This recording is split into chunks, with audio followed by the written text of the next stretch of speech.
सभी लोग उपस्थित हुए, इसके लिए भी मैं आपको ओर से धन्यवाद देता हूँ।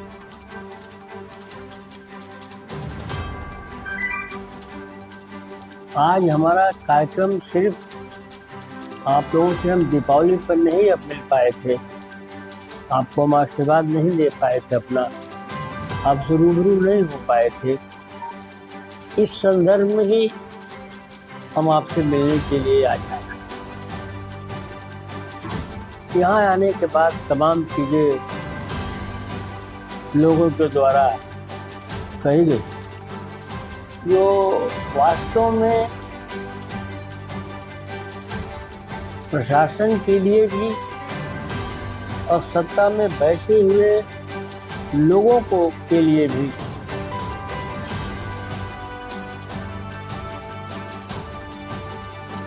या उनकी सोच, सत्ता में बैठे सरकारी पक्ष के लोग हों या प्रशासन के जो लोग हैं, उनकी सोच जो मैं बलिया में आने पर होर्डिंगों पर मैंने पढ़ा और देखा। बलिया महोत्सव का आयोजक जिला प्रशासन लिखा गया। हम लोग जनता के द्वारा चुने प्रतिनिधि, जब तक हम लोग आपस में लड़ते हैं तब तक तो दलीय भावनाएं अच्छी लगती हैं, लेकिन अगर हम सांसद जीत गए हैं तो हम पूरे लोकसभा के सांसद हैं। अगर जयप्रकाश अंचल विधायक हैं तो पूरा बैरिया के वो विधायक हैं। जयशंकर जी अगर मंत्री हैं तो प्रदेश के भी हैं, तो बलिया के पूरा जो वोट दिया हो उसको, अच्छा न दिया हो उसके भी वो मंत्री और विधायक हैं। इस बलिया में 7 विधानसभाएं हैं जो जनप्रतिनिधि के सीधे तौर पे एमएलए और 3 जो है सीधे तौर पर चुने हुए जो है सांसद प्रतिनिधि। हमारे समय से प्रशासन ने किसी भी चुने हुए प्रतिनिधि को सूचित करने का काम किया, जिसकी मैं घोर निंदा करता हूँ।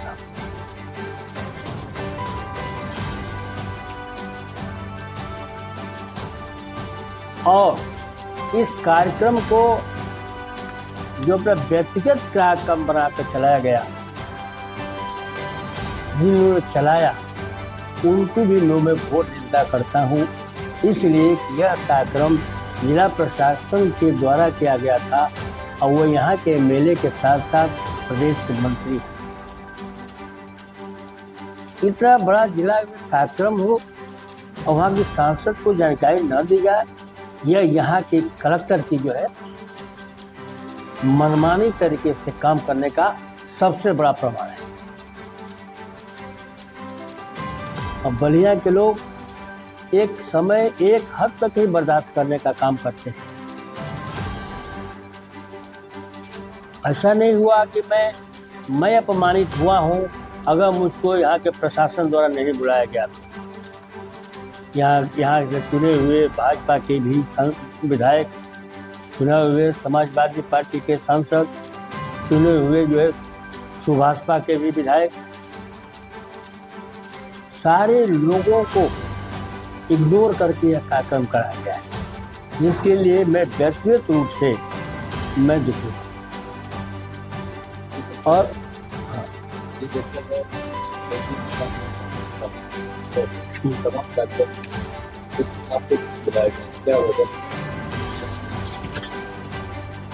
अब तो हम पहले ही तर्ज पर रहेंगे। प्रशासन और शासन दोनों लोग आकंठ तक भ्रष्टाचार में डूबे।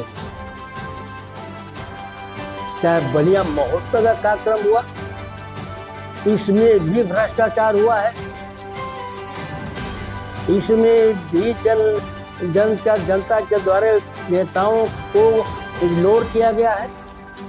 और बलिया का ददरी मेला भी अंत में आते आते भ्रष्टाचार की बल बेदी पर चढ़ जाएगा, जैसा कि उनके वर्तमान चेयरमैन द्वारा पूर्व में ही अपने द्वारा कहा जा चुका है। जब बलिया में ददरी मेले के सवाल पर बात हो रही थी, आप ही लोग बात कर रहे थे, उन्होंने जो कहा उन्हीं की बात को मैं कह रहा हूँ कि पिछले बार भी भ्रष्टाचार की बलवेदी पर चढ़ा, इस बार भी बलिया का जो मेला हमारा वो भ्रष्टाचार की भेंट चढ़ जाएगा। ये ददरी मेला के लगे हुए कर्मचारी हो, चाहे उनके चेयरमैन हो, चाहे बलिया महोत्सव के आयोजन करने वाले लोग हैं, ये सभी लोग आकंठ तक भ्रष्टाचार में डूबे हुए हैं। इनकी कलई न खुल जाए, इसलिए विपक्ष के लोगों को, और वर्तमान में मैं आपका सांसद हूँ, हमें भी सूचित करने का काम नहीं किया जाता है।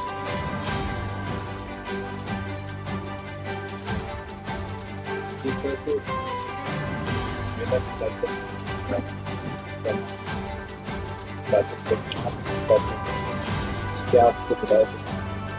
हमको किसी कार्यक्रम में नहीं बुलाया गया है, न हमको बताया गया, क्योंकि बलिया का ऐतिहासिक मेला हिंदुस्तान स्तर पर ये सबसे बड़ा मेला लगता है। अब बलिया के हर व्यक्ति, हर वर्ग के लोग से जो उनसे जुड़ा हुआ है यह। तो मेरा हमेशा प्रयास रहा है कि ददरी मेला लगे और बलिया का जो एक ऐतिहासिक मेला है यह और इसका आगे प्रचार प्रसार हो। हम तो प्रशासन से मांग करेंगे कि जो आप किसानों को 6,000 रुपया सालाना दे रहे हैं, बलिया को अगर आज़ादी में पहला हिस्सेदार मानते हैं, अगर मानते हैं कि बलिया में देश की आज़ादी से पहले बलिया का ही बेटा पहला अपना जो है प्राणों की आहुति देने का काम किया था, इस मेले में हमारे लिए नहीं, जनप्रतिनिधियों के लिए नहीं, किसानों के लिए ही एक ये व्यवस्था करें। और किसानों को जो ट्रैक्टर का कार्य है, जैसे हम लोग का जब मेला लगाते थे हम लोग, तो उसमें जो है हम ट्रैक्टर को उसके जो है कर से मुक्त कर देते थे और ब्याज रहित हम लोग ट्रैक्टर उपलब्ध कराने का काम ट्रैक्टर में करते थे। मैं आपके माध्यम से प्रशासन से और शासन से दोनों से मैं ये कहना चाहता हूँ कि अगर बलिया के प्रति आपका लगाव है, भिड़ू धरती से अगर आपका लगाव है, भिड़ू बाबा की जय बोलते हैं, तो बलिया के ददरी मेला में किसानों के हित में बिना ब्याज का जो है किसानों को ट्रैक्टर उपलब्ध कराया जाए।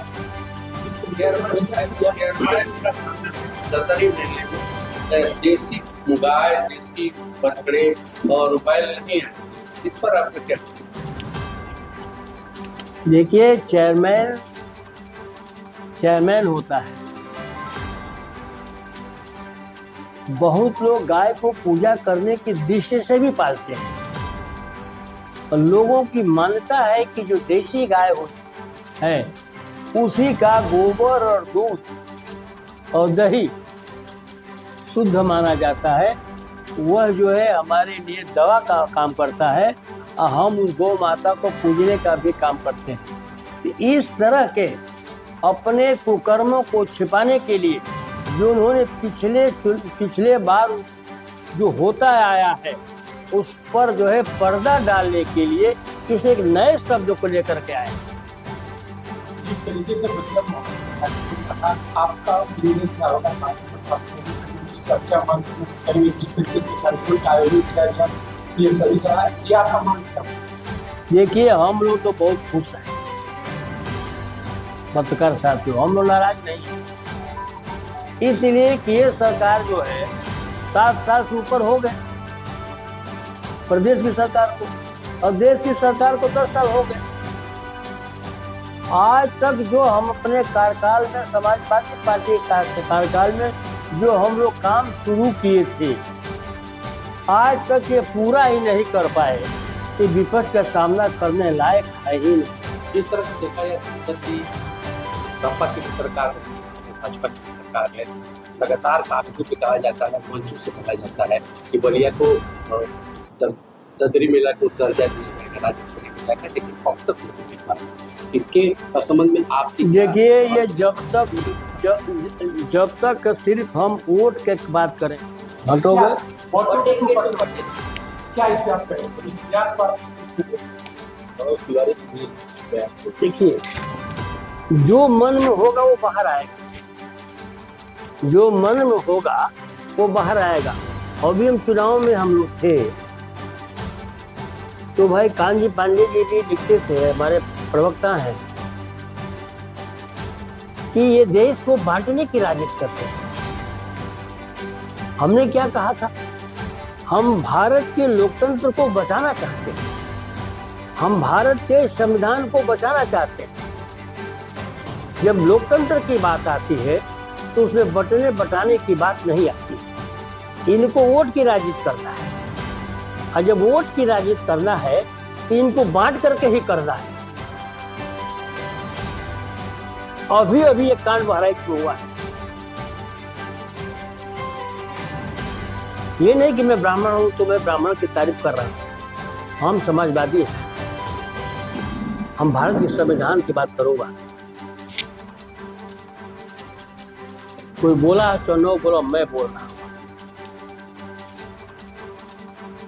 अगर किसी के शासन में क्या अनुमति ये दे दी जाए अपने कार्यकर्ताओं को कि विपक्ष के मकानों को उजाड़ दो, विपक्ष के मकान पर आग लगा दो, विपक्ष की जमीन को कब्जा कर दो,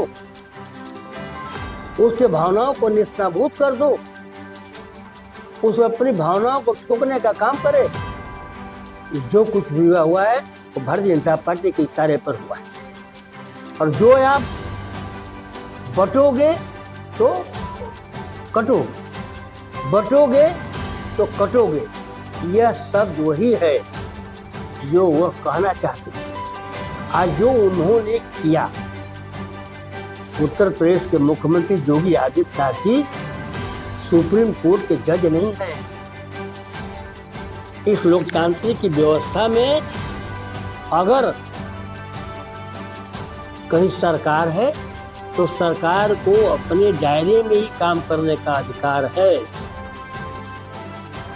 उसके लिए न्यायपालिका बनाई गई है, जिसको हम भारत के संविधान की बात करते आए हैं। भारत का संविधान किसी को भी सजा देने का, सजा बढ़ाने का, घटाने का, समाप्त करने का अधिकार किसी को दिया गया है तो वह जो है भारत के संविधान के मुताबिक जुडिशरी को दिया गया है। यहाँ तो भारत के संविधान को ताक पर रखकर इनका बुलडोजर चलाया जा रहा है। तो कटोगे तो बटोगे, उनका नारा सिर्फ ये है कि एक तरफ जो है हिंदू और मुसलमान, वो इसी नारे पर चलना चाहते हैं। तो इस नारे को भी मान लेता हूं तो भी भारत बटेगा। अगर आप बटेंगे तो कटेंगे। अगर उनका नारा सही है, ये भी नारा सही है कि अगर बटोगे तो कटोगे तो देश बटेगा। इसको भी दुनिया कोई ताकत नहीं रोक सकती है। तो मैं कहना चाहता हूं कि पहले से प्लानिंग है एक देश का और बंटवारा हो। भारतीय जनता पार्टी की प्लानिंग, भारतीय जनता पार्टी के लोगों की प्लानिंग है। कटोगे बटोगे, आप पत्रकार हैं, आप सर अर्थ लगा लीजिए इसका अर्थ क्या होता है। कटोगे तो बटोगे तो कटोगे, अब बटोगे तो कटोगे संविधान नहीं कहता है। लोकतांत्रिक व्यवस्था में यह शब्द नहीं आया। जो बढ़िया काम करे, नारा क्या होगा? नारा हमारा एक है कि हम भारत के रहने वाले लोगों से सत्ता में हो चाहे विपक्ष में है, भारत का संविधान के प्रति जो है सबका जो है एक भाव होना चाहिए कि भारत का संविधान भी सर्वोपरि है।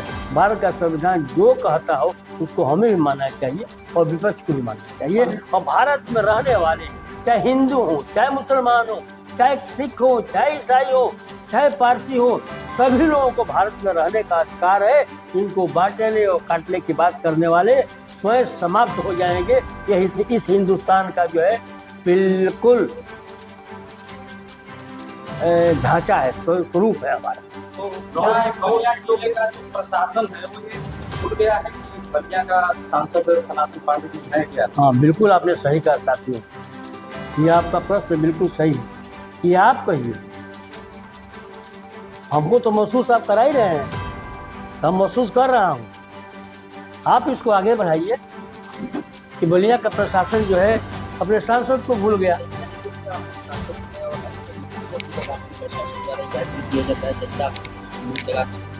क्या आपका अगला कदम? अब देखिए, हमारा कदम साफ साफ है। हमको ये सरकार और ये कलेक्टर हमको रोक नहीं पाएगा। वह अगर मुझसे व्यक्तिगत दुश्मनी रखना चाहेगा तो मैं तमाम मीटिंगों में भी कहने का काम किया हूँ कि सनातन पांडे पर 5 नहीं अगर 100 मुकदमे भी दायर कर दोगे तो सनातन पांडे डरने वाले नहीं हैं। वो सिर्फ सनातन पांडे का अपमान कलेक्टर ने नहीं किया है, तो सनातन पांडे इस इलाके में रहने वाले 20 लाख मतदाताओं का उन्होंने अपमान किया है। सनातन पांडे तो चुने हुए प्रतिनिधि हैं। अगर हम सांसद हैं तो आपके भी सांसद हैं, आपका भी उन्होंने अपमान किया है। किसानों का, नौजवानों का, मत देने वालों का, सबको उन्होंने अपमान करने का काम किया है। जनता नेता चुन दिया, नेता चुनी, और इस रूप में आपको जब जनता देखती है तो कहीं ना कहीं कमियां महसूस होती है। क्या अपना कदम क्या होगा? देखिए, जनता कमी नहीं महसूस करती है, जनता सब समझ रही है, जनता सब जान रही है। इसलिए कि बलिया में कोई नया विकास का कार्य जो है आज 7 वर्षों में तो नहीं हुआ, और जो हमारा काम था वह पूरा भी नहीं हुआ है। सत्ता पक्ष से जुड़े हुए वो लोग भी हैं जो मेरे खिलाफ में चुनाव लड़े हैं। सत्ता पक्ष से जुड़े हुए लोग भी हैं जो इस कॉन्स्टिट्यूंसी के एमएलए उत्तर प्रदेश के मंत्री हैं। इनके भी इन्हीं ही इलाके में जन नायक चंद्रशेखर विश्वविद्यालय आता है। क्या हमारी सरकार को 7 साल हो गया, वो पूरा हो पाया? तो क्या आप मान रहे हैं कि अधिकारी बनना चाहिए, उनके लिए मतदाताओं का जो है अस्तित्व खत्म हो गया? जिलाधिकारी भ्रमित हो गए हैं। उनको ये लग रहा है कि हम सरकार पक्ष की बात करते रहेंगे और यहाँ के स्थायी नेतृत्व की बात करते रहेंगे तो हम जो है कुर्सी पर बने रहेंगे। ये कुर्सी किसी बात की बपौती नहीं है। इस कुर्सी पर 50 कलेक्टर आए होंगे और 50 कलेक्टर गए होंगे। उनको उस कुर्सी पर बैठ करके यह जनता के प्रति नाइंसाफी नहीं करना चाहिए। आज नहीं तो कल उनको इसका फल प्राप्त होगा।